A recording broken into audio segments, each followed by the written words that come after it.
السلام عليكم يا دكاترة، عساكم يا رب في أفضل حال وفي أفضل صحة. النهاردة إن شاء الله هنستكمل الأميلويدوزيس. إحنا آخر حاجة قلناها الفيديو اللي فات اتكلمنا على الأميلويدوزيس، إيه فكرته، قد إيه هو مهم في الامتحان، قد إيه هو مرض خطير، وقلنا إن هو بقى مش مرض، ده عرض لأمراض تانية كتيرة. ولو وصلنا للأميلويدوزيس فغالبا بيبقى ريفرسبل في الاول بما انه سيل انجر، بس غالبا ان الموضوع بيموت لان انا مش بعرف اعالجه اصلا، ما بتعالجش، ده مرحله ما قبل الوفاه. وعرفنا ان هو ديبوزيشن بره بس في جدار الوعاء الدموي، ماشي. وعرفنا ان هو مكون من ايه، ان انا الياف فايبريل او ماده الاميلويد مرسبه او مترسبه في الايه ارضيه النسيج الضام، وان هو عامل زي المرار الطافح كده، هو بروتين طافح في كل الجسم ومترسب في اعضاء كتير وبيبوظها. تمام. وعرفنا التركيب بتاعه 95% فايبر البروتين وميوكو بوليساكرايد، و5% بي كومبوننت اللي هو الجلايكوبروتين. عرفنا ان دي بسبب ايه؟ ان البلازما سيل مجنونه مسرطنه بتطلع انتي بودي بايظ اللي هو الاميلويد لايت تشين. ليه لايت تشين؟ لان مفيش هيفي تشين، ما هو بايظ بقى، فالجسم هيعتبره حاجه غريبه وتاكله بالماكروفاج، تهضمه باللايزوزوم، تطلعه على هيئه فايبريل يتراكم في كل الجسم. وبيحصل في 3 حاجات. هو في البدايه بيقول لك unknown، انا ما اعرفش سببه، but maybe، ولكن ربما يكون بيسيل ليمفوما، بلازما سيل ديسكريزس، مالتيبل مايلوما اللي هو مرض احمد زويل. اما النون اميونوجلوبولين كبد سليم، بس حصل مرض تاني اثر على الكبد وطلع سموم سيتوكاينز بوظت الكبد، طلعت اللي هو مين؟ اللي هو الاميلويد اسوشيتد مرتبط بامراض اخرى. طب يا شباب، لو انت عاوز تتفزلك على الدكتوره وعاوز مثلا تبين لها ان انت واد جامد واد فاهم، وتزنقها كده في سؤال ولا سؤالين وما تعرفش تجاوب عليه، قول لها يا دكتور هو امراض زي دي اعالجها ازاي؟ يعني مثلا ده سرطان لمفاوي اعالجه ازاي؟ حد عارف يا شباب؟ كيماوي. حد البلازما سيل البايظه المسرطنه ده، حد اللي عنده جرعات كيماوي، كيموثيرابي اللي هو العلاج بالكيماوي. طب تمام. طب نخاع العظم بايظ، ازرع له نخاع عظم، زرع نخاع العظم.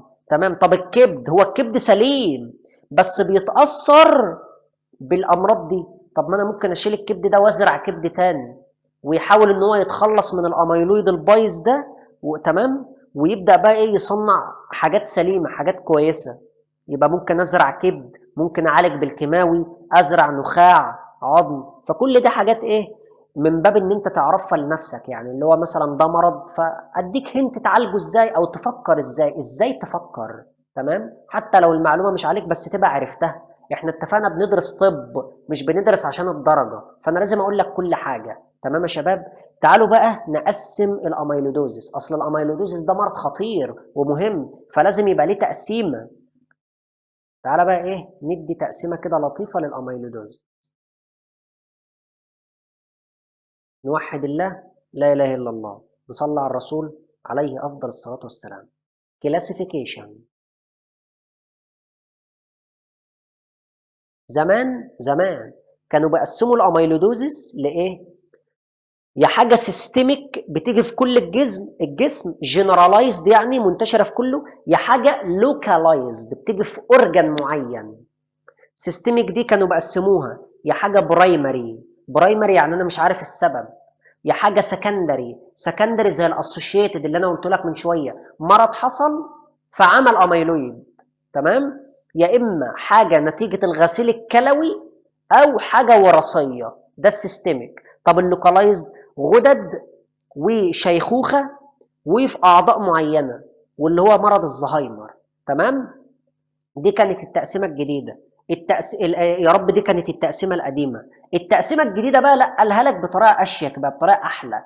قال لك والله احنا بنقسم الاميلويد ده according to السبب، على حسب السبب الكوز، هل هو برايمري ولا سكندري يعني رد فعل المرض كان موجود، اللي هي الامراض السبيوراتيف والنيوبليزيا الهوجكن اللي انا لسه قايلهم لك فوق، ده سكندري. لكن برايمري دي بتبقى حاجه في البتاع نفسه هي اللي بتطلع الاميلويد، مش بسبب مرض تاني موجود. يبقى هنفرق هل هو برايمري ولا سكندري، وعلى حسب اكستند اوف ديبوزيشن، مدى الترسب. هل هو مترسب في كل الجسم سيستميك ولا لوكالايزد؟ ماشي؟ وعلى حسب الكلينيكال لوكيشن. الكلينيكال لوكيشن مكانه فين، مترسب فين طبقا للكلينيكال، يعني للمرضى والعيانين. وقسموا ده باترن 1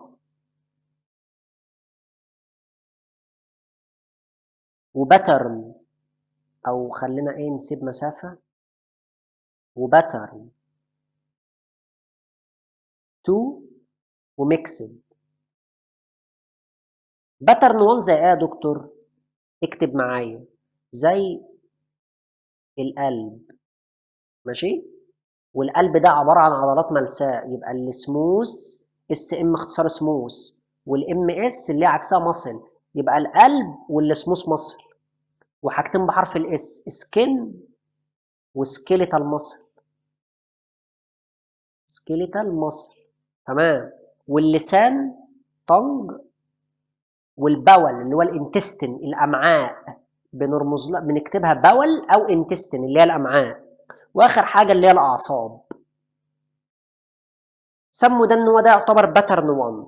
طب باترن 2 يا دكتور؟ باترن 2 في الليفر والكدني، ماشي، والسبلين، واللي فوق الكدني هي الغده الكليه فوق ايه اللي هي القذريه، صح؟ اللي هي الفوق كلويه او القذريه اللي هي السوبرارينال او الادرينال. يبقى الليفر والكدني واللي فوقها والسبلين.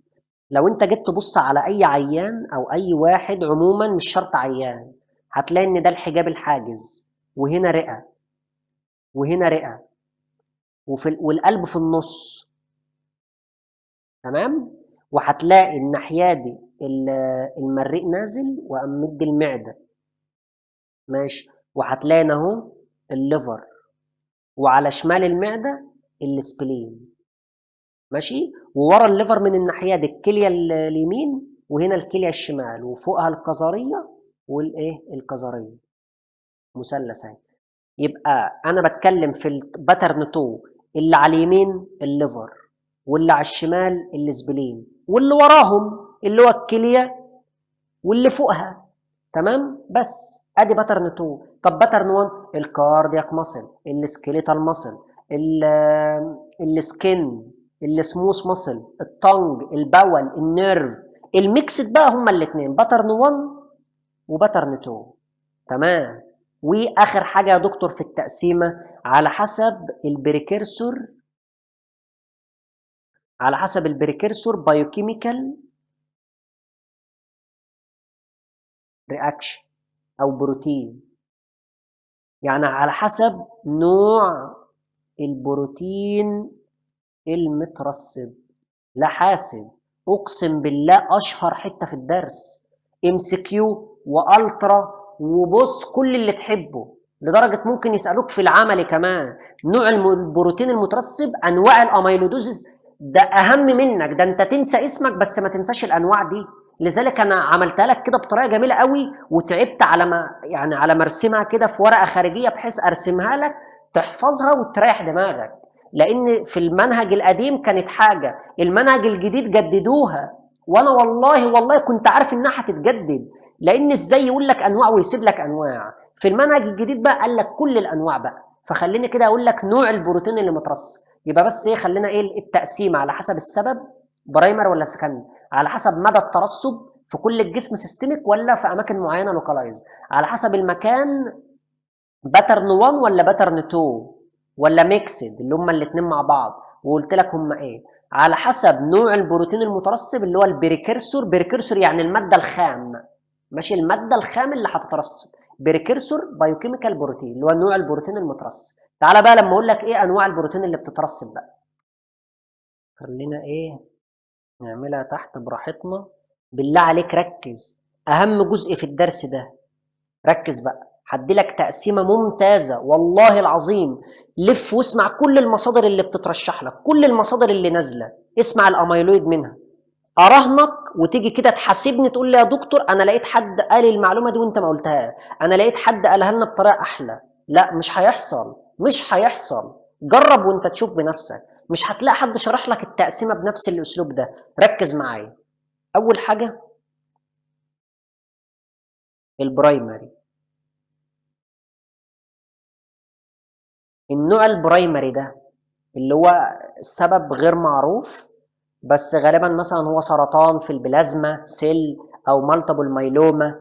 يبقى ده اللي هو الاميلويد لايت تشين، صح؟ يبقى ده الاميلويد لايت تشين. جميل. النوع السكندري. كلمة سكندري دي يا دكتور يعني اسوشيشن، يعني نتيجة مرض تاني كان موجود. برافو عليك، اللي هو كان الاميلويد اسوشيتد. ماشي. جميل. طيب قلت لنا احنا يا دكتور ان في نوع نتيجة الغسيل الكلوي اللي هو الهيموداياليسيس. هيمو داياليسيس. اسف. غسيل الكلوي ده بيبقى انه اميلويد اللي فيه اللي هو البيتا. البيتا 2 مايكرو جلوبيولين. برمزوله بالبيتا 2 ام. جميل. وفي بقى حاجة مش هتلاقيها في كتابك وممكن يقولوها في المحاضرات، يزودوها في المحاضرات، اللي هو ايه؟ بس لو اتقالت والله العظيم يبقى بجد شابوه للمستوى اللي احنا وصلنا له. تمام. اللي هو الترانس سايرتين.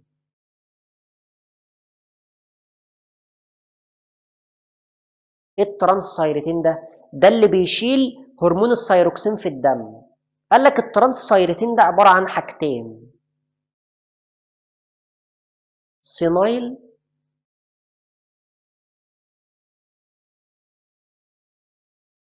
وهيريديتاري.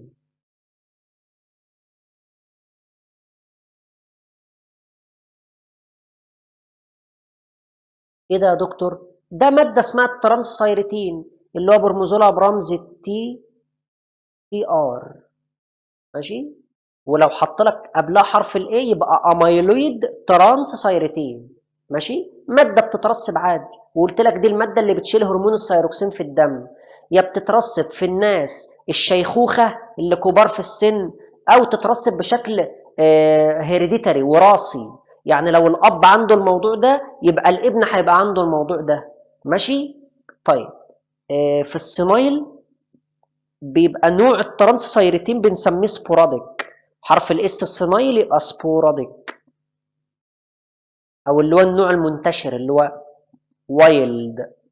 وايلد تايب. ماشي كوما. يبقى الصينيل سبوراديك او اللي هو الوايلد تايب بتاع الترانس سايرتين. طب الهيريديتاري من اسمه جينات وراثه، يبقى ميوتيتد تايب. ميوتيشن يعني طفره جينيه. ميوتيتد تايب. طب يا دكتور هو جين سائد ولا جين متنحي؟ لا هو جين سائد، اوتوزومال دومينانت. اكيد انتوا خدتوا جيناتكس بقى ففاهمين. تمام. يبقى ده هيريديتاري ميوتيتد تايب اوتوزومال دومينانت. جميل قوي. طب انت يا دكتور ليه مطول السهم ده لتحت كده؟ هقول لك بعد شويه يا ناصح يا لماح انت، بس خليك بس مركز معايا. اكتب جنب هيريديتاري دي في سن صغير. مش هو وراثه؟ يعني اول ما الواد يتولد غالبا هيبقى متورث عنده المرض، يبقى هيبان عليه وهو في سن صغير. لكن سمايل ده شيخوخه يعني كبير في السن، صح؟ طيب اكتب لي بقى ان ده بيحصل في القلب. اهو بيحصل في القلب، وممكن يحصل في الاعصاب. ولو حصل في الاعصاب ماشي بنسميه سينايل سيريبرال. سيريبرال جاي من سيريبرام يعني المخ، وسمايل يعني ايه؟ شيخوخه. والماده اللي بتترسب بتبقى بيتا 2، او مش 2 بقى، بيتا اميلويد. وساعات في كتابك يقول لك ده بيتا اميلويد بروتين او بريكيرسور بروتين. بيتا اميلويد بريكيرسور بروتين. اللي هو بيتا اميلويد بي ماشي، لكن اعرف ان هي بيتا اميلويد. يبقى ده لو حصل في الايه، في الاعصاب، نسميه سينايل سيريبرال. جميل قوي. طب لو حصل بقى بشكل هيريديتري في سن صغير، النوع الميوتيتد اللي هو اوتوزومال دومينانت، ممكن يحصل في القلب والاعصاب.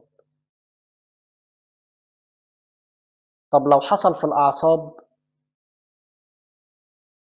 بيحصل بشكل في البريفرال نيرف اللي هو الاوتونوميك and peripheral nerve، اللي هي الاعصاب الطرفيه، الاوتونوميك اند بريفرال نيرف، اللي بنسميه مرض اسمه الايه، البولي نيوروباثي. كل ده هتاخده بالتفصيل في المخ والاعصاب في سنه تانية. بولي نيوروباثي يعني امراض اعصاب متعدده، مش بولي يعني عديد، اللي هي الاعصاب الطرفيه. جميل. طيب ده اللي هو ايه، القلب والاعصاب، وركز لي هنا على الاعصاب. طب ممكن يحصل يا دكتور بشكل وراثي في حاجه تانية؟ الفاميليال، من اسمه فاميليال يعني عائلي او وراثي. ميديترينيان فيفر، الحمى البحر الابيض المتوسط. ده ايه ده يا دكتور؟ دي بتحصل في دول البحر الابيض المتوسط، اللي هو مصر، ليبيا، تونس، ايطاليا، قبرص، اليونان، مثلا تركيا. تمام، دي حمى البحر الابيض المتوسط اللي بتحصل في دول البحر الابيض المتوسط، اللي هي الفاميليال ميديترينيان فيفر. فيفر يعني حمى، ميديترينيان يعني البحر الايه، الابيض المتوسط، وفاميليال لانها بتتورث، هيريديتري يعني فاميليال عائلي او وراثي. تمام، والنوع اللي بيترسب فيها اللي هو مين؟ اعتبر ان الفاميليال دي من النوع السكندري، يبقى النوع اللي هيترسب اللي هو اميلويد اسوشيتد. وساعات يحطوا جنبه حرف الاس، اللي هو قبله حرف الاس، سيرم اميلويد اسوشيتد. تمام، سيرم اميلويد اسوشيتد. جميل، لحد كويس في يعني لحد حالا الدنيا ماشيه كويس. في حاجه صعبه، النوع البرايمري اللي هو الاميلويد لايت تشين، النوع السكندري اميلويد اسوشيتد. الهيموداياليسيس، غسيل الكلوي، بيتا 2 مايكرو جلوبيولين. هفهمك بقى كل حاجه دلوقتي. الترانس سايروتين اللي بيشيل السيروكسين في الدم ممكن يترسب بشكل سينايل وبشكل هيريديتري. بشكل سينايل في القلب والاعصاب، وبنسمي ده النوع السبوراديك او الوايلد تايب في القلب. تمام، يعمل سينايل كاردياك، سينايل كاردياك.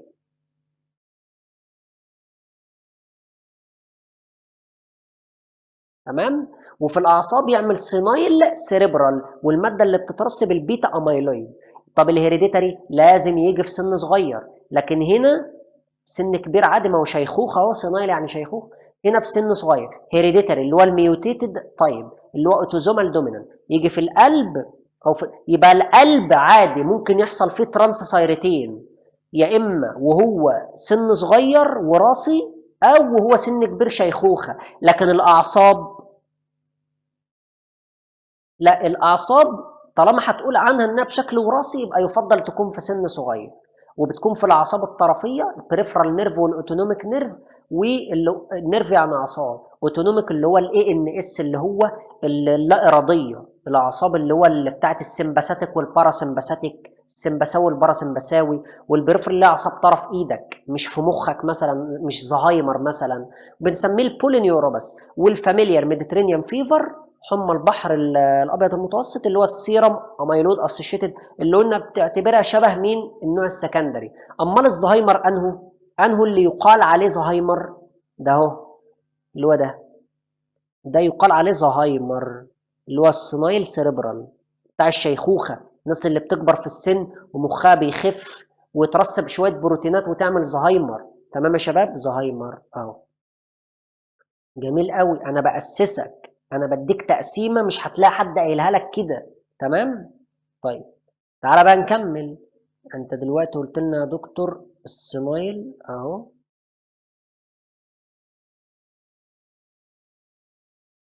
تعالى اكمل لك بقيه التقسيمه. والله العظيم ما هتعرف قيمه التقسيمه دي الا وانت بتحل وفاكر كل حاجه. كمل بقى. انا عندي حاجة اسمها localized.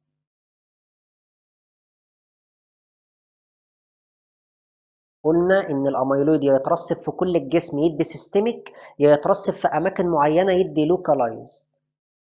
طب اللوكالايزد دي أول نوع منهم من اللوكالايزد النوع الصنايل، أدي نوع. طب النوع التاني ممكن يترسب في الثيرويد ميدالري كارسينوما، ماشي، وهتلاقي المادة المترسبة اللي هي البرو كالسيتونين. بصوا يا جماعة، الغدة الدرقية عبارة عن نوعين من الخلايا، خلايا بنسميها فوليكولر وخلايا بنسميها بارا فوليكولر. الخلايا الفوليكولر بتطلع سيروكسين، الخلايا اللي هي جنب يعني بجوار اللي هي بارا فوليكولر اللي هي بنرمز لها بحرف السي بنسميها السي سيلز، تمام، دي بتطلع كالسيتونين. فلو الخلايا اللي هي المضلة دي اللي هي السي سيل حصل فيها مشاكل هتلاقي الكالسيتونين مترسب بروكالسيتونين. جميل، يبقى ده اول نوع من انواع الغدد، يبقى ده انواع الغدد. ده يعتبر نوع لوكالايزد، خد غده وبوظها. طب النوع الثاني اللي هو تايب 2 دايابيتس. تايب 2 دايابيتس هتلاقيها في الكتاب مكتوبه كده؟ لا، هتلاقيها في الكتاب مكتوبه ادلت اونست. ادلت اونست دايابيتس. جميل، ده بيبقى عباره عن ايه؟ بتلاقي الماده المترسبه برو انسولين، بما انه دايابيتس بس لازم تايب 2، بما انه انسولين اللي هو ايه الخليه هترهق وعماله تخبط على الريسبتور والريسبتور عليه دهون مش راضي يستقبل، فهتفكر ان مفيش انسولين فهتقعد تفرز لحد ما هتتعب وترهق والانسولين يتراكم جواها. فاكرين يا شباب؟ طيب البرو انسولين او بيسموها الاميلين. والنوع الثالث اللي مش موجود في الكتاب او كان موجود زمان بس شالوه دلوقتي بس انا هقوله اللي هو الفيو كرومو سايتوما. ده عبارة عن ايه؟ مرض في الغدة القذرية اللي هو الادرينال جلاند، اللي هو ترسبات من الاميلويد فيها بتخليها مش قادرة تفرز الافرازات بتاعتها، فبيبقى فيه ترسبات من الكاتيكولامين. الكاتيكولامين ده اللي هو الالدوستيرون والكورتيزون، هرمونات الغدة القذرية. الكاتيكولامين ده بعد فترة بينفد من كتر ما ترسب وما بقاش فيه كاتيكولامين، وتدخلك في امراض اللي هو نقص افرازات الغدة الدرقية، اللي هو لو حد يعرفه اللي هو الاديسون ديسيز، نقص الافرازات. يبقى اللي يلزمني من هنا لو في الثيرويد ميدالري كارسينوما اللي هيترسب البروكالسيتونين، تمام، اللي هو ورم بيفرز بزياده، تمام، اللي هو ايه خلايا السي سيل بتطلع كالسيتونين بزياده، والكالسيتونين ده هرمون والهرمون بروتين، تمام، يبقى ايه السي سيل المسرطنه هتحوشه جوه الغده من كتر ما بتطلعه بزياده. جميل. طب التايب 2 دايابيتس نفس الكلام، الانسولين برضو بزياده يبقى برو انسولين او اميلين.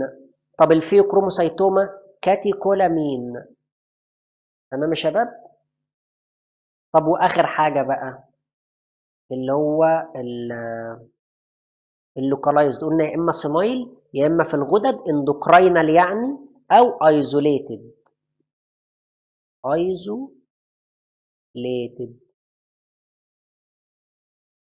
ايزوليتد دي في كتابك بيسموها تيومر فورمينج. يعني ايه بقى؟ بقول لك ان هو خد اورجان او خد مكان معين منعزل، ايزوليشن يعني منعزل، خد حاجه واحده بس، ما هو خد حاجه واحده اللي هي معنى لوكاليزيشن، ركز في حته واحده يعني. ايزوليشن مثال عليه ايه؟ مثلا حاجات بحرف ال اللي هو اللارنكس، الحنجره، اللنج، ماشي، الجلد واللسان، السكن والطنج، واليورينري بلادر، المثانه، والعين.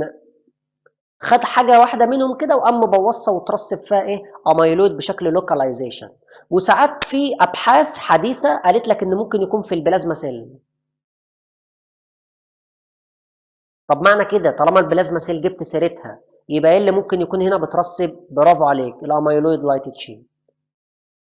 تمام، جميل قوي.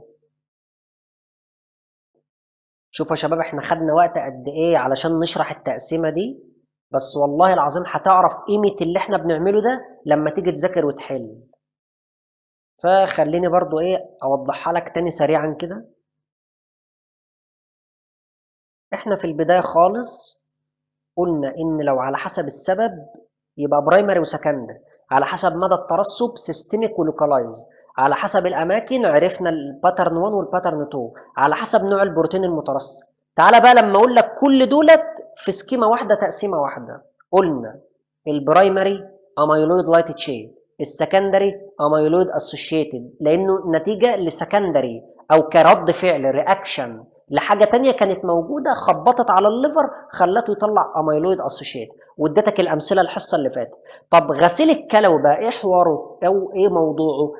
بيقول لك ان اللي كليته بتبوظ والمفروض ان الكليه بتقدر تفلتر البروتين ده، والبروتين انا محتاجه يفضل في جسمي في الدم، فما مش عاوز انزله في البول. تمام، الكليه الوحيده اللي تقدر تفلتره لان حجمه صغير قوي. طب لو الكليه باظت لاي سبب كان وبقيت انا اعمل غسيل كلوي بدل الكليه اللي باظت، معيش فلوس ازرع كليه فهعمل غسيل كلوي. الغسيل الكلوي المصفى الصناعيه عمرها ما تعرف تفلتر البيتا 2 وترجعه تاني في الجسم، لان اصلا الاخرام واسعه، فالبيتا 2 مايكروجلوبولين هيعدي من الفلتر ومن المصفى وينزل في البول. تمام، وكمان هيترسب او هيزيد قوي وهيترسب في الجسم. فوجدوا ان اللي بيغسلوا غسيل كلوي ماشي، اللي بيغسل غسيل كلوي بعد فتره بيترسب في جسمه نوع اللي هو البيتا 2 مايكروجلوبولين. ده باختصار قصه الايه الهيموداياليسيس. ماشي يا شباب؟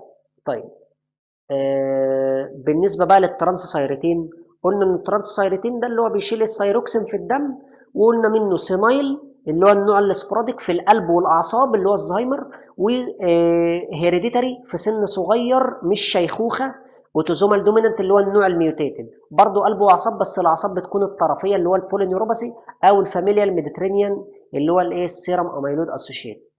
تمام لحد حالا. وقلنا ان النوع اللوكالايزد يا اما اللي هو السينايل او اندوكراينال في الغدد، واديتك مثال على 3 غدد، او اللي هو الايزوليتد وعرفنا ايه اللي بيترسب وعرفنا بيركز على فين بالظبط. تمام، تعالى بقى لما ايه ازود لك الاماكن بقى. ده ايه ده ايه ده بيتا 2 مايكروجلوبولين، ده بيتا اميلويد ماشي، ده سيرم اميلويد اسوشيتد، وتحت احنا علمنا على الحاجات اللي بتترسب. تعالى هنا بقى البرايمري ده هيحصل فين؟ مش احنا كنا بنقول ان هي البلازما سيل دي مسرطنه وبتطلع انتي بادي؟ هيترسب فين بقى لما الماكروفاج تهضمه باللايزوزوم وتطلعه على هيئه فايبريل؟ هيترسب في كذا مكان هقولهم لك دلوقتي. بس بالمناسبه عارفين الهيريديتاري ده؟ عارفين ايه قصته؟ حمى البحر الابيض المتوسط دي ده بيبقى فيه طفره ميوتيشن اهو ماشي، طفره في جين، الجين ده اللي هو اللي بيفرمل الالتهاب. طفره حصلت في الجين اللي بيعمل على الالتهاب فرامل، اللي بيفرمل الالتهاب ويقول له اهدى شويه. فكده الطفره الجين ده باظ، فما بقتش عارفه افرمل الالتهاب، فارتفاع بروتينات الالتهاب في الدم. لذلك اي حالات التهاب ماشي ممكن تزود الاميلويد. حالات التهاب زي ايه يا دكتور؟ زي اللي احنا شرحناها المره اللي فاتت بالظبط، اللي هو الاسباب دي كلها، ما دي كانت التهابات وبتطلع بقى سيتوكاين، فمش عارف افرمل الالتهاب، فبروتينات الالتهاب هتزيد في الدم. تمام، قول لنا بقى يا دكتور البرايمري ده ممكن يحصل في انهي اماكن بالظبط؟ هقول لك. فاكر سكيمة كهل اللي هو البارنكيماتوس اورجان اللي هو كدني وهارت وليفر؟ هو نفس الكلام بالظبط، بس كهل مطلع لسانه. مطلع لسانه. كدني هارت لا مش في الليفر، لان الليفر هنا المفروض اولى ان الليفر يكون في النوع السكندري، لكن هنا كدني وهارت. ال دي اختصار لباول، باول. يبقى بص هرسم لك اهو رسمه، مش الليفر، باول اللي هو الانتستين الامعاء، فحرف ال بتاع كلمه باول، ومطلق اللي هو الجي اي تي، يعني عشان لو لقيتها مكتوبه في كتابك جي اي تي الجهاز الهضمي او الباول الامعاء، مطلع لسانه اللي هو الطنج. بس يبقى انا فكيت السكيما في ثانيه. كهل بس ال مش ليفر، ده باول ومطلع لسانه عشان الطنج. كدني وهارت، ودول اشهر عضوين ممكن يموتوا. شوف ده ما بقولكش مش، لا انا اسف انا قلت ممكن، لا ده هما بيموتوا، مش ممكن يموت، ده بيموت. ده بقول لك اسباب الوفاه في حالات البرايمري الهارت فيلير والكدني فيلير، اللي هو الكدني والهارت، دول السببين بيموتوا رسمي، مش ممكن حتى يموتوا. طب بالنسبه للاي ايه لا مش كهل بقى، كال، بياكل كال. ماشي. الكي دي اختصار لكدني، كدني اللي هي كليه برضه، وكظريه اللي فوقيها يعني الكليه واللي فوقها، والال اللي هو الليفر، مش ليفر في حرف ال، وطحال. فاكر الرسمه دي لما كنت بقول لك الكبد على اليمين والطحال على الشمال واللي وراهم الكليه واللي فوقها، هي دي. يبقى الكاف كدني وكظريه الكليه واللي فوقها، والال الليفر والسبلين، او الليفر حرف ال وطحال حرف ال، يبقى ده سكيمه كال. لكن دي كهل، كهل مطلع لسانه. ال مش ليفر، دي باول. الليفر هنا ليه كان ليفر سليم وهو اللي نتيجه امراض اخرى، يبقى ده السكندري فعلا. طب بتاع الغسيل الكلوي اللي هو الهيموداياليسيس ده اللي هو البيتا 2 مايكرو جلوبولين، وجدوا ان هو بيعمل حاجه اسمها ايه؟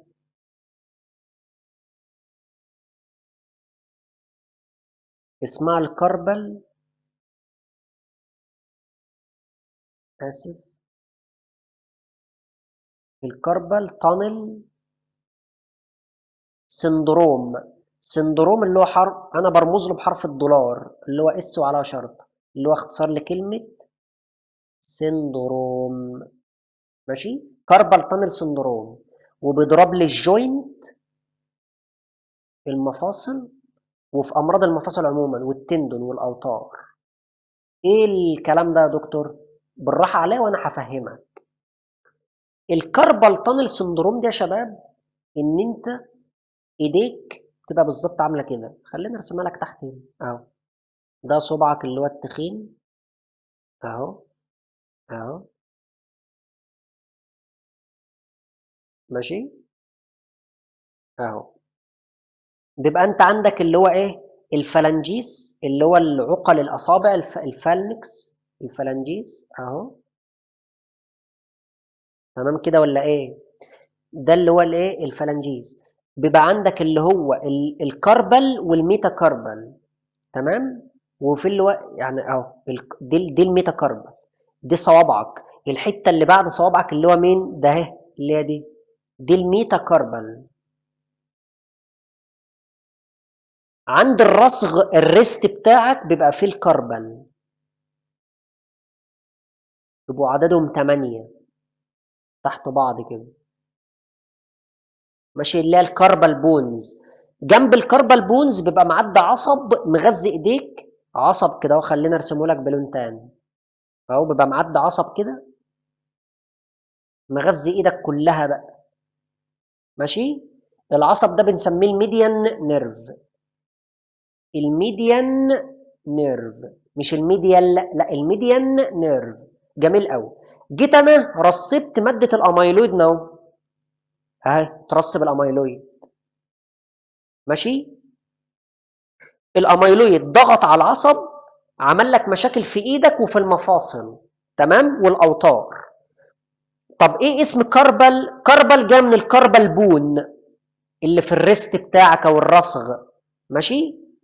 وطنل يعني نفق، كلمة طنل يعني نفق، ان العصب معدي في نفق، فالنفق اتسد، فسموا ده مرض ديسيز او سندروم. ماشي. كربل تانل سندروم، نتيجة ان في الكربل بونز وان هو معدي في نفق تانل النيرف اترسب على اميلويد ماشي من اللي هو بتاع الهيموداياليسيس اللي هو البيتا 2 مايكروجلوبولين، اترسب هنا ضغط على العصب عمل لك مشاكل في ايديك وفي المفاصل بتاعتك، لذلك بيضرب المفاصل والاوتار. يبقى يقول لك مين في الامتحان يا ابني اللي بيعمل كاربال تانل سندروم؟ قول له يا دكتور البيتا 2 مايكرو جلوبيولين بتاع الهيموداياليسيس. تمام. والله العظيم والله العظيم ما هتلاقي حد شرحها لك كده، ان هو مسكم لك السكيما كهل مطلع لسانه هنا كال ده بتاعت الكاربال تانل سندروم اللي بيضرب الجوينت والتندون. بص بقى انا هصغرها لك، انا لو عادي ممكن انزل لك البي دي اف ده ماشي، بس انا هصغرها لك ايه بحيث لو انت حابب تاخدها سكرين، بس ممكن ما تبقاش واضحه قوي، لكن انا ممكن عادي انزل لك البي دي اف بجودته الكويسه يعني.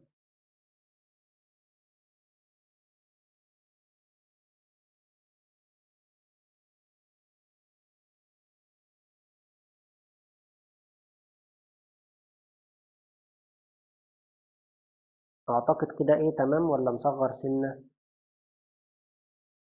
اهو اللي عاوز ياخد سكرين ياخدها بقى.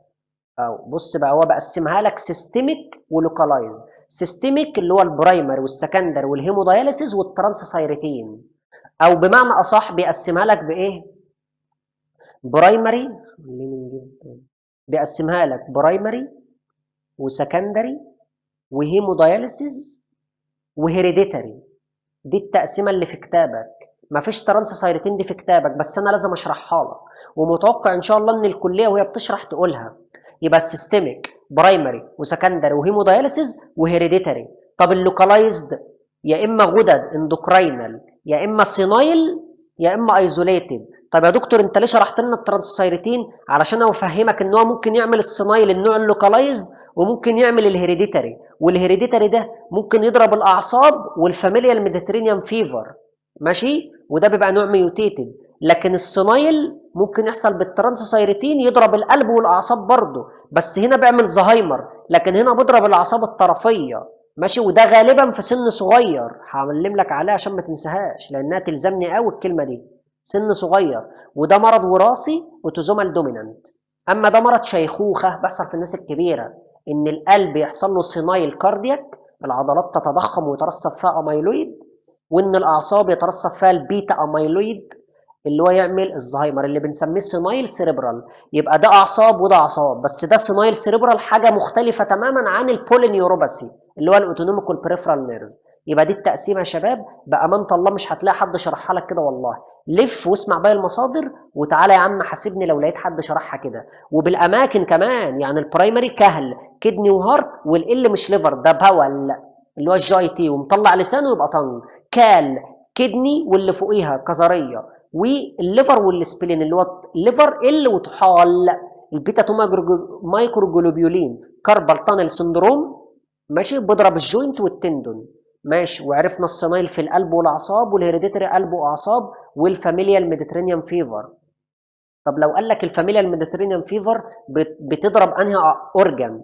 مش هو اعتبرناها زي السكندري حتى اميلود اسوشيتد، احنا بس حطينا كلمه سيرم اميلود اسوشيتد تمام. برضو نفس السكيما اللي هو كال، برضو كال كدني واللي فوقها كدني وكظريه والليفر والطحال ماشي. وعرفنا اللوكالايزد ان هو بقى يعتبر السنايل دي تعتبر لوكالايزد، والغدد لوكالايزد. وعرفنا السيروميدالر كارسينوما غدد اللي هي السي سيل او البارافوليكولار سيل لو بتطلع كالسيتونين كتير يبقى ده سرطان ورم بيطلع كتير فحبسوا جواه بروكالسيتونين. طب تايب 2 دايابيتس يبقى برو انسولين اللي هو الاميلين، والفيوكروموسايتوما ده الغده الكظريه اللي هو الكاتيكولامين، وممكن تدخلني الاديسون ديسيز ان هي ما تعرفش تفرز هرموناتها ماشي. والايزوليتد اللي هو بيسموه التيومر فورمنج، بيمسك لك حاجه معينه بعينها ينعزل بيها ويبوظها وخلاص. لارنكس لانج سكين وتانج يورينري بلادر واي، والبلازما سيل اللي هو بيترسب نوع من اللي هو ايه الاميلويد لايت تشين تمام. ده مؤخرا حديثا وجدوا يعني ان ممكن الايزوليتد البلازما سيل انها تعتبر لوكالايزد يعني مش سيستميك برايمري مثلا. تمام يا شباب. طب يا دكتور بعد اذنك يعني هو ايه اللي هيحصل مثلا للاعضاء الكتيره دي لو ترسب فيها اميلويد؟ اللي هيحصل لا ده هيحصل بلاوي حضرتك. يعني مثلا لما يترسب في القلب يعمل كارديومايوباثي، تضخم في عضله القلب. اللي عاوز يكتب المعلومات دي ورايا يكتبها لانها مش موجوده في الكتاب. ده بقى العيان هيجي يشتكي لك من ايه؟ وده في البطنه والجراحه مش في الباثولوجي، بس انا لازم اقوله لك عشان تستمتع بالشرح، تستمتع بالعلم، تفهم فايده وقيمه اللي انت بتدرسه ده. العيان هيجي لك ازاي؟ تمام، ده اللي يلزمك في الاخر يعني لما تيجي تشتغل. والله ممكن يعمل في القلب كارديومايوباثي، يكبر عضله القلب. طب على مستوى الجهاز الهضمي في الانتستين يعمل لك اسهال، تمام، يكبر لك الطحال والسبلين فيعمل لك هيباتوسبلينوميجالي، ميجالي يعني يكبر في الحجم. على مستوى الاعصاب يعمل لك تنميل في ايديك بسبب ان انت ضغطت على العصب، ماشي، تلاقي ايديك منمله والمفاصل بتاعتك بايظه، ويعمل لك نمبنس وتنجلينج. نمبنس وتنجلينج يعني تنميل، ماشي، وشكشكه في ايديك كده، ماشي. لو ترسب مثلا برضو في الاعصاب زي اللي هو ايه البولينيوروباثي اللي قلناه هنا، او اللي هو البريفرال نيرف، البريفرال نيوروباثي، وكمان الزهايمر. جميل. طب لو ترسب في الجلد ممكن يعمل كدمات في الجلد او يخلي جلدك سميك ومشمع واكسي كده. لو ترسب في العضلات، والله لو سكيليتال ماسل هيكبر العضلات. لو ترسب في اللسان، عضلات اللسان هيخلي لسانك كبير وفحل كده وممكن يسد مجرى التنفس، يعمل لك ماكرو جلوسيا. جلوسيا يعني لسان، ماكرو جلوسيا يعني كبر في حجم اللسان. وبرضو اللي هي الكاربال تانل سندروم. طيب ايه تاني مثلا؟ احنا قلنا ترسب في الكلى، ممكن يعمل لك فشل كلوي اللي هو نفروتيك سندروم، مرض نزول البروتين في البول بسبب ان المصفى باظت والبروتين حجمه صغير وبقى ينزل زي ما قلنا في الغسيل الكلوي كده، تمام. ممكن يبقى كده، ممكن تدخل فيه بروتين في البول اللي بنسميها بروتينيوريا، يبقى فشل كلوي. تضخم في عضلة القلب. لو ترسب في الرئة ممكن يعمل لك ضيق في التنفس، shortness of البريس يعني في صعوبة في التنفس، إسهال ضيارية، enlarge التنج، numbness وتنجلينج في إيديك ورعشة بسبب الأعصاب، وجع في المفاصل joint pain، ماشي. فطبعا بيبقى مهم جدا ان انت تشخص المرض ده بدري، يمكن تلحقه، يمكن يعني تحاول تمنع الاضرار على قد ما تقدر، لان البتاع ده ما بتعالجش. فممكن مثلا بدل ما ترسب في قلب وكلى وعين ولنج ورئه ومثانه ولسان لا، تلحقه مثلا ترسب في حاجه بسيطه وخلاص في بدايته. فمهم ان انت تشخصه بدري، تعمل له دايجنوزس بدري عشان يعني ايه، تلحق ان انت تلحقه يعني ايه قبل ما يتدهور اكتر يعني. طب يا دكتور لو احنا حبينا نعمل تحاليل، والله ممكن نعمل أشعة سونار مثلا. هنلاحظ ان الكبد والطحال كبار، ماشي، هيباتوسبلينوميجالي. هنلاحظ مثلا ان في مشاكل في الامعاء، ان العضلات متضخمه. ممكن نعمل صورة دم نلاقي الاميلويد زايد جدا في الدم. ممكن نعمل تحليل بول نلاقي مرض فشل الكلوي، ان البروتين الكتير بقى طفح ونزل في البول بقى فيه بروتينيوريا، تمام. ممكن نعمل مثلا ناخد عينه بايوبسي، مثلا ناخد عينه من اي اورجان. ممكن نعمل اللي هو الالكتروفوريسز، خدته في عمل البايو اللي هو فصل البروتينات عن بعضها، الالكتروفوريسز، تمام يا شباب. ممكن برضو دي شويه تحاليل شويه اعراض برضو كان لازم اقولها لك. والله لو سالت الدكتوره في السكشن ممكن ما تكونش عارفاها، لو انت حابب توقفها في سؤال وتبين لها ان انت واد فاهم يعني، تمام. بالمناسبة البيتا 2 مايكرو جلوبيولين انا عاوز اشرحه لك تاني ااكد ان انت فهمته. انا المفروض عندي مصفى صناعية بدل الكلية، تمام، عشان بس تعرفوا قيمة الكلية اللي ربنا خلقها لكم. مصفى صناعية اهي وفيها خرام اهي، المفروض انا بعدي عليها الدم وهترجع لي الدم بتاعي تاني. الدم ده اهو فيه اميلويد عاوز اتخلص منه، بس حجمه صغير قوي يا عيني، عدى على المصفى ونزل من الاخرام لانه حجمه صغير والمصفى خرامها كبيره، فنزل ورجع للدم تاني. ولما رجع للدم تاني اترسب ونزل في البول، تمام، لان كده كده الكليه بايظه، ماشي. فده اللي هو البيتا 2 مايكرو جلوبيولين اللي هو الهيموداياليسيز، للاسف حجمه صغير بيعدي من الفتحات دي المصفى الصناعيه. ده جهاز غسيل الكلى، ماشي، اللي هو الناس بتغسل كلى بتروح 3 مرات في الاسبوع وبتبهدله والله يا شباب. ربنا يعافينا يا رب ويعافينا في صحتنا ويعيننا بجد. يعني الصحة يعني ما تتقلش ولا تتقدر بأي حاجة تانية. ربنا يعافينا كلنا يا رب. يبقى أنا كده اديتك إيه؟ هنت بسيط إن أنا بشخص إزاي. ممكن آخد عينة، ممكن أعمل تيست معين، صبغة، ماشي. وعرفتك التقسيمة بأماكنها بأسبابها بنوع الأميلود اللي مترسب فيها. تعالى بقى لما أقرأ لك الكتاب كده سريعا في الجزء اللي شرحناه. يعني الأميلويدوزيس قال لك ده condition associated with number of disorder which extracellular deposition of fibrillar protein مسؤول عن التيشو دامج، بيبوظ التيشو الأنسجة وبيعمل functional compromise، يعني الوظيفة بتبوظ. يعني باختصار يا شباب هو قصدي يقول لك ايه؟ ان ده extracellular deposition of proteinous material بتكون موجودة في الجراوند سبستانس وفي الجدار البلاد فيزل بره الخلايا، بره فقط. جميل. قلنا بعد كده 95% اللي هو المادة البروتينية اللي هو الفايبرل، فايبرل البروتين في مترسبة في قلب ميوكوبوليساكرايد جراوند سبستانس. ماشي. وال5% اللي هي بالبي كومبوننت اللي هي عبارة عن جلايكوبروتين سبستانس. جميل قوي. طب الباثوجينيسيس اوف اميلودوزيس قلنا والله انا عندي اميلويد لايت تشين، ده اول حاجه. ده اميونوجلوبولين جاي من بلازما سيل مسرطنه وبايظه، اتاكل بالماكروفاج، اتهضم باللايزوزوم، ديجريدد، اتكسر ليه حاجات ما بتدوبش، اجريجيت تجمعات من الفايبريل الانسوليبل اللي ما بتدوبش، وده يعتبر اكسترا سيلولار. والنوع الثاني اللي هو الاميلويد اسوشيتد ده بقى يعتبر نون اميونوجلوبولين جاي من ليفر، اكتب جنبها كبد سليم. سيبك بقى من الجمله دي، بقول لك يعني ان في بروتينات تانية بتبقى طالعه من اميلويد فايبر البروتين وانواع اخرى هتاخدها في الحاجات اللي في النكست تيبل، الجدول اللي جاي. تعالى بقى ناخد الجدول. تمام. لكن لحد حالا اللي احنا قلناه الكلاسيفيكيشن دي بقى جديده بصراحه، جددوها في المنهج الجديد.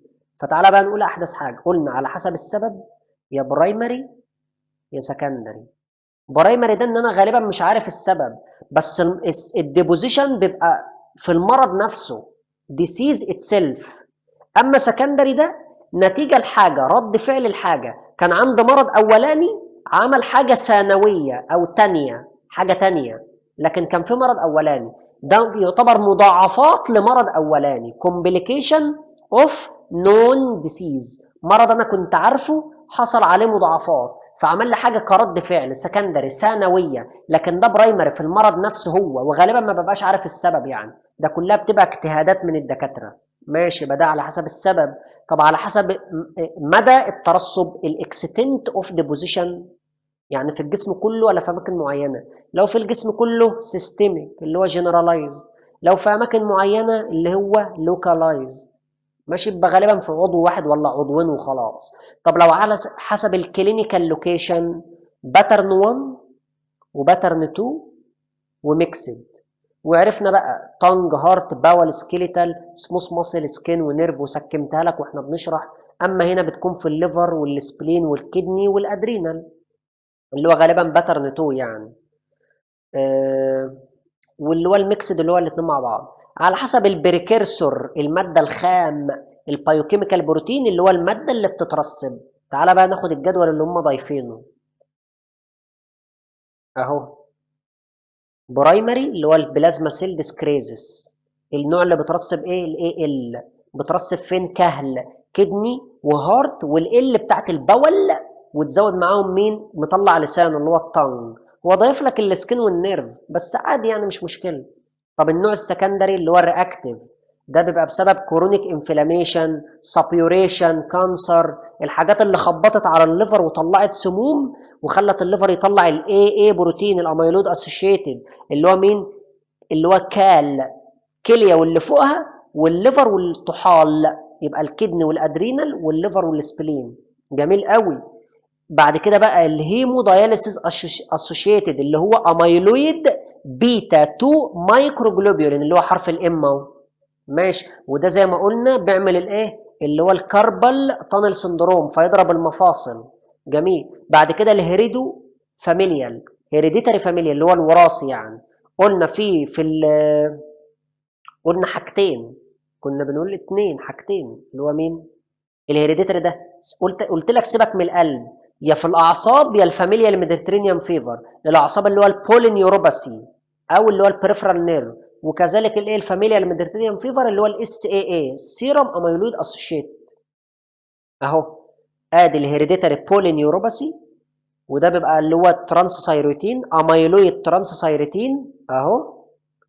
كان الترانسثايروتين اللي هو الهيريديتري اللي هو النوع الميوتيت الطيب ماشي، وممكن تكتب جنبها اوتوزومال دومينانت، وبيبقى بالبريفرال والاوتونوميك نيرف ماشي. وعشان تعرف انها ممكن تيجي في القلب برضه، بس انا كنت قلت لك سيبك من دي دلوقتي. والفاميليال ميديترينيان فيفر اللي هو بنعتبرها اميلود اسوشيتد، ويبقى كده هتحصل في نفس الاماكن اللي هي بتاعت الايه الاميلود اسوشيتد.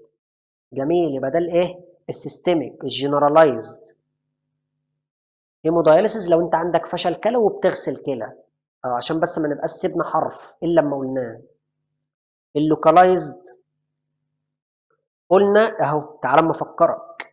اللوكالايزد يا غدد يا ايزوليتد يا سينايل، والسينايل ده يا سينايل كاردياك يا سينايل سيريبرال اللي هو الزهايمر اللي هو البيتا اميلويد. تعالى ادي سينايل كاردياك وادي سينايل سيريبرال. سينايل كاردياك كانت جايه منين؟ سينايل كاردياك دي كانت جايه من الترانسثايروتين اهو ماشي، اللي هو النوع السبوراديك، يبقى اميلويد ترانسثايروتين. طب السينايل سيريبرال ده بتاع الزهايمر، وده اللي يعتبر بيتا اميلويد. بيتا اميلويد، سيبك من الاسم اللي عندك ده ماشي، بيتا اميلويد. طب الاندوكراين قلنا في 3 اماكن، يا الميدالري كارسينوما يا تايب 2 دايابيتس يا الفيوكروموسايتوما. الميدالري كارسينوما يبقى البروكالسيتونين، التايب 2 دايابيتس يبقى برو انسولين او ماده الاميلين، والفيوكروموسايتوما اللي هو الايه اللي هو يا ربي هرمونات الكظريه اللي هو الكورتيكو يا رب الالدوستيرون والكورتيزون يا شباب ماشي، اللي هو الكاتيكولامين يعني. طيب ده بقى اللي هو الايزوليتد، ده سمى التيومر فورمنج اللي هو الايزوليتد، اللي هو في اللنج اللارنكس السكين اليورينري بلادر التنج الاي، وده غالبا بيبقى ايه اللايت تشين ماشي، نتيجه مثلا التهابات ولا حاجه. وممكن نزود البلازما سيل طبقا لاخر نظريات البلازما سيل. وهنا هو فاكك لك الرموز اهو، الاي ال اميلود لايت تشين، الاي اي اميلود اسوشيتد، البيتا 2 مايكرو جلوبولين اهو، الاميلويد ترانسثايروتين. ده بقى اللي هو البيريون، ده هنبقى نشرحه بعدين بس هو صعب، فاحفظها ان هي بيتا اميلود وخلاص. واللي هو الاي بي اللي هو اهو البيتا اميلويد. جميل. ادي السيستميك البرايمري unknown cause، ولكن ممكن نكون مالتيبل مايلوما، او اللي هو البلازما سيل ديسكريزس، او البي سيل نيوبلازم، او اشطب نيوبلازم واكتب ليمفوما، بي سيل ليمفوما ماشي. النوع اللي بترسب اي ال. جميل، بيأثر على كهل كدني هارت، والال مش ليفر ده باول اللي هو الجاي تي، ومطلع لسانه طنج. سبب الوفاه ها مهمه بقى دي تعلم عليها، كاردياك ورينال فيلير. ده سبب الوفاه، مش ممكن يموت، ده هو اكيد بيموت. طيب السكندري نفس الحاجات بقى، ده سكندري لمرض تاني، نتيجة رد فعل المرض تاني، آخر مرض آخر أو سكندري اللي هو ترسب AA، زي مثلا كرونيك سابيوراتيف لانج ديسيز صديد، كرونيك لانج ابسس خراج، امبايما يعني صديد في البلورة، برونكيكتيزس تآكل الغضاريف بتاعت الشعب الهوائية بتاعت مجرى التنفس، او اوستيومايلايتس في نخاع العظم. تمام، ده بيبقى ايه سرطانات في نخاع العظم والتهابات في نخاع العظم وصديد يعني، او التي بي اللي هو الجرانيولوما، او التيرشري ستيج اوف سيفلس، او الهوجكن ليمفوما، نفس الحاجات والله اللي قلناها. الملاريا اللي هو البارازايت، التهاب القولون التقرحي اللي هو الارثراتيف كولايتس، والروماتويد ارثرايتس اللي هو الروماتيزم. جميل، هنا اللي بتأثر مين؟ اللي هو كال، سكيمة كال، الكلية واللي فوقها والليفر والطحال، يبقى سبلين وكدني وليفر وادرينال جلاند. سبب الوفاة هنا رينال فيلير اهو. تمام. طب الهيمودايليسيز، اقول لك الهيمودايليسيز بيبقى بسبب اللي عنده فشل كلوي كرونيك رينال فيلير ومعاه غسيل كلوي مزمن. ايه اللي بترسب؟ اميلويد بيتا 2 مايكروجلوبولين، اللي هو يعتبر دي الماده الاميلويد اللي هي مشتقه من البيتا 2 مايكروجلوبولين، يعني سيبك من مشتقه بريكيرسور الماده الخام دي. طيب بيعمل لي كاربال تانل سندروم اهو وجوينت ديسيز. الهيريديتاري الفاميليال ميديترينيان فيفر، واللي بترسب السيرم اميلويد اسوشيتد، وممكن تزود مع دي اللي هو الايه، اللي هو الهيريديتاري بتاع البولينيوروباثي.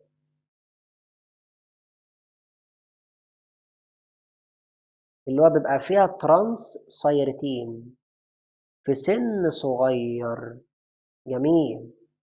اللوكالايزد بقى اللي هو الاندوكراين زي الميدالري كارسينوما بتاعت الثيرويد يبقى برولاكتين. ادلت اونست دايابيتس وبنكرياتيك ايلتس الاتنين واحد، مش عاوزين عبط والله، الاتنين واحد يا جماعه. ادلت اونست دايابيتس اللي هو تايب 2 لازم تبقى عارف ان هو تايب 2. وجزر بيتا لانجرهانز ما هي دي بتاعت الانسولين، بنسميها الماده دي برو انسولين او اللي هو الاميلين اهو اميلين. ماشي. وتزود بقى الفيوكروموسايتوما اللي هو الكاتيكولامين بقى. طب السينايل، يا سينايل كاردياك يا سينايل سيريبرال. سينايل سيريبرال ده اللي هو الزهايمر، الماده اللي بتترسب اللي هو الاميلويد بيتا، اللي هو البيتا اميلويد، البيتا اميلويد. طب السينايل كاردياك اللي هو الاميلويد ترانس سايرتين، النوع السبوراديك او اللي هو الوايلد. طيب ماشي. جميل قوي. او ساعات بيسموها بيتا اميلويد بريكيرسور بروتين، ما علينا، احفظ بيتا اميلويد.